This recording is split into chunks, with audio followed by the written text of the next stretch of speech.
Hello, so this afternoon I will discuss to you guys the Kingdom of Thailand. We will examine its type or form of government, national power, the people responsible in running Thailand's government, foreign policy, and its geography. So let's start first in the form of government they have. So first is we have the constitutional monarchy, unitary state, and parliamentary system. So as you can see, Thailand's government is based on the constitutional monarchy that is quite similar to that of the United Kingdom, in which a prime minister serves as a head of parliamentary government and a hereditary Thai king functions as a head of state. So this is somewhat unlikely to the Philippines, which form of government is presidential and republic. So the present king of Thailand since 2016 is King Maha Vajiralongkorn. He is the only son of King Bumibol Adolyade and Queen Sikirit. So the king as the head of state, however, is given some powers and has a role to play in the machinations of government. So the king holds the position of head of the Thai armed forces, just like Rodrigo Duterte, the president of the Philippines, who is the chief of the nation's armed forces as well. So the king also retains some traditional powers such as the power to appoint his heirs, power to grant pardons, and the royal assent. According to Thailand's constitution, although the state sovereignty is vested in the people, the king will exercise such power through the branches of Thai government. So just like in the Philippines, Thai government also exercises the check and balance among its branches. So first we have the executive branch. The Prime Minister of Thailand is Mr. Prayut Chan-o-cha, or also known as the head of the government of Thailand. So unlike the Philippines, the form of government we have designed that the president should be both head of the government and the state.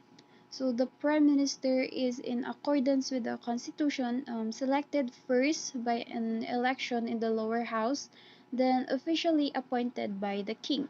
So as a head of executive branch, he is also the leader of Cabinet of Thailand, or formerly known as the Council of Ministers of Thailand. So the Prime Minister therefore retains the prerogative to appoint or remove any minister he or she chooses.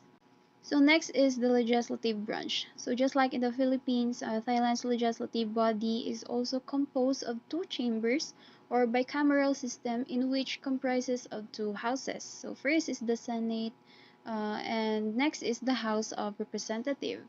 So in the Philippines, we call it Congress, while in the Kingdom of Thailand, they call it the National Assembly.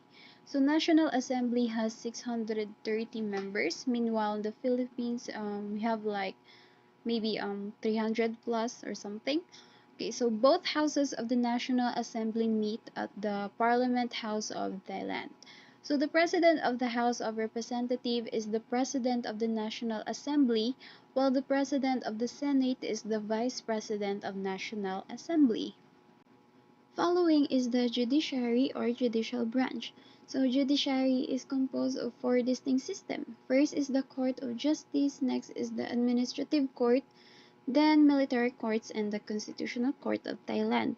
So the trial and adjudication of cases are the powers of the courts, which must be carried out in accordance with the laws in the name of the king. In the case of dispute on the competent jurisdictions between the Court of Justice, the Administrative Court, or the Military Court, a ruling shall be made by the committee consisting of the President of Supreme Court as chairperson, the President of the Supreme Administrative Court, the Chief of Military Judicial Office, and not more than four qualified persons as provided by law as members. While in the Constitutional Court, it is an independent Thai court created by the 1997 Constitution with jurisdiction over the constitutionality of parliamentary acts, royal decrees, drafts legislation, as well as the appointment and removal of public officials, and issues regarding political parties. It is also consists of 9 judges appointed by the king. So the current judicial system is organized in accordance with the 2007 Constitution of Thailand. So now let's proceed to the national power of Thailand. wherein we will be able to identify the reasons why their economy is stable or rapidly increasing. So Thailand is the world's leading exporter of rice, which according to Thai Rice Exporters Association, the country exported over 11.2 million tons in 2018 and 7.5 million tons in 2020.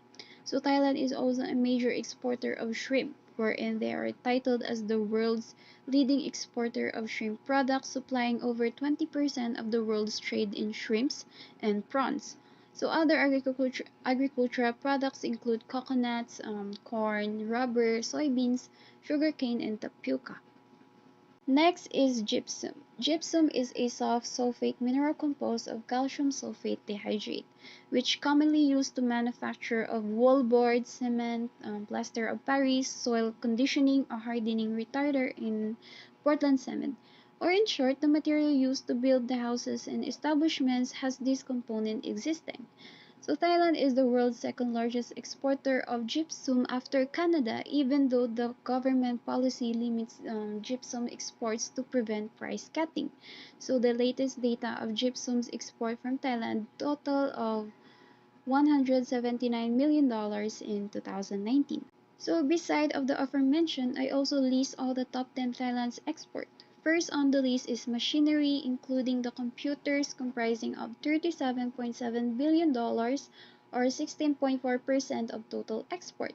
Next is electrical machinery and equipment comprising of $34.1 billion or 14.9% of total export.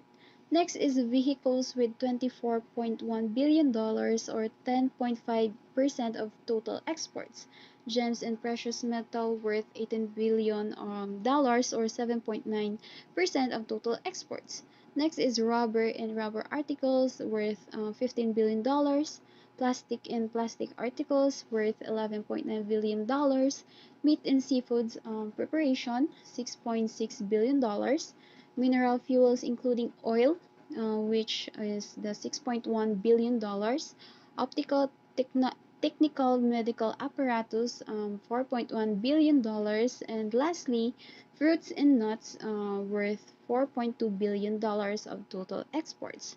So we cannot deny the fact that Thailand has been developed its economy and country as a whole throughout the years with all of this frequent and persistent number of exports of goods and products from their country. Let's now move on to Thailand's foreign policy and international relations. So before we examine some of their agreements towards other international states, let's look into its foreign policy. So Thailand seeks to position itself as the gateway to mainland Southeast Asia, and as such, its foreign policy is focused on the immediate region. So their aim is to develop their economy more and to influence other neighboring countries as well. So first, we have the Australia and Thailand signed a free trade agreement in 2004, and New Zealand and Thailand signed a closer economic partnership in April 2005. In April 2007, Thailand signed an FTA with Japan and continues to pursue a number of other bilateral FTAs or free trade agreements. Next is Thailand's major security preoccupation has traditionally been with its borders and the international situations in neighboring countries such as Cambodia, Myanmar, Laos, and Malaysia. Then Thailand has supported an open international trading environment through the membership of World Trade Organization and joined as a founding member of both of the Cairns Group and APEC. So all of these treaties, agreements, and bilateral or multilateral agreements in accordance to Thailand's foreign policy has made a great impact to boost their economy and to make them more equipped in the challenges made by globalization. So before I end my discussion, let's view first the geography of Thailand. So Thailand has the area of 198,114 square miles, located 15 degrees above the equator. So Thailand sits in the center of Southeast Asia and shares a border with Myanmar to the north, Laos to the northeast, and Cambodia to the east. It is also divided into 76 political provinces with Bangkok being the capital. There are also four different geographic regions, all boasting their own unique landscape and terrain. So in January 2018, Chiang Mai, the Tourism Authority of Thailand, has highlighted Thailand's unbeatable geographic location at the heart of ASEAN and the Asia Pacific region as a major reason why visitor arrivals will continue to grow strongly in the years ahead. Also, Mr. Pitsuwan, TAT Deputy Governor for Marketing Communications, said Thailand has the best connections within the entire region. There are approximately 30 overland borders checkpoints open for travels by international visitors with Cambodia, Laos, Myanmar, and Malaysia. So the ASEAN countries are collectively Thailand's largest visitor source market in Asia. So Thailand welcomed more than 9 million ASEAN visitors in 2017, with Malaysia being the largest market followed by Laos and Singapore. Mr. Pistuan also added that Thailand crossed the 35 million visitors arrivals mark in 2017 and is anticipating tourism earnings from international tourism of $53 billion US dollars. So beside of their natural resources, the products exported, their geography has been an advantage to them, for they are likely to be the center of Asia Pacific region, and the connectivity to the neighboring countries are easy and accessible. So that's all. I hope you learned something, and thank you.